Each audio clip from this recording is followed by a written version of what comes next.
राज्य सरकारी कर्मचारी आणि निवृत्तीवेतनधारक कर्मचाऱ्यांसाठी आत्ताच्या घडीची अत्यंत महत्त्वाची आणि मोठी बातमी। राज्य कर्मचाऱ्यांचे निवृत्तीचे वय 60 वर्ष करण्याबाबत सरकार सकारात्मक, सोबतच महागाई भत्तासुद्धा वाढणार। अत्यंत महत्त्वाची ही बातमी काय आहे बातमी जाणण्यासाठी माझा हा व्हिडिओ पूर्ण पाहावा। व्हिडिओ आवडल्यास लाईक व शेअर करा।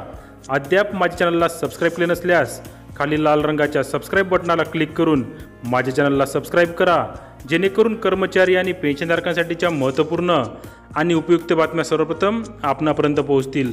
चला तर बघूया ती अत्यंत महत्त्वाची बातमी। बघा मित्रांनो, केंद्र सरकार व 25 राज्यांप्रमाणे सरकारी कर्मचाऱ्यांचे सेवानिवृत्तीचे वय 60 वर्ष करावे अशी मागणी राज्य सरकारी कर्मचाऱ्यांकडून करण्यात येत आहे।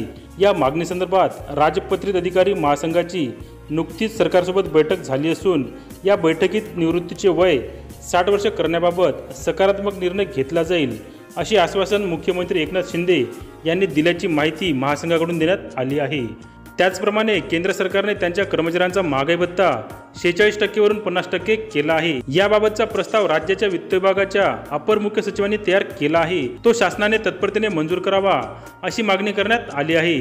बघा मित्रांनो, राज्य कर्मचाऱ्यांचे सेवानिवृत्तीचे वय 60 वर्ष करण्यासंदर्भातील ही अत्यंत महत्त्वाची बातमी। लवकरच कर्मचाऱ्यांची ही मागणी पूर्ण होणार आहे। सोबतच कर्मचाऱ्यांचा महागाई भत्ता सुद्धा 50% होणार आहे असे आपल्याला पाहायला मिळत आहे। मित्रांनो, व्हिडिओ आपणास आवडला असेल आणि माहिती उपयुक्त वाटली असेल तर माझ्या चॅनलला सबस्क्राईब करा, लाईक करा आणि शेअर करा।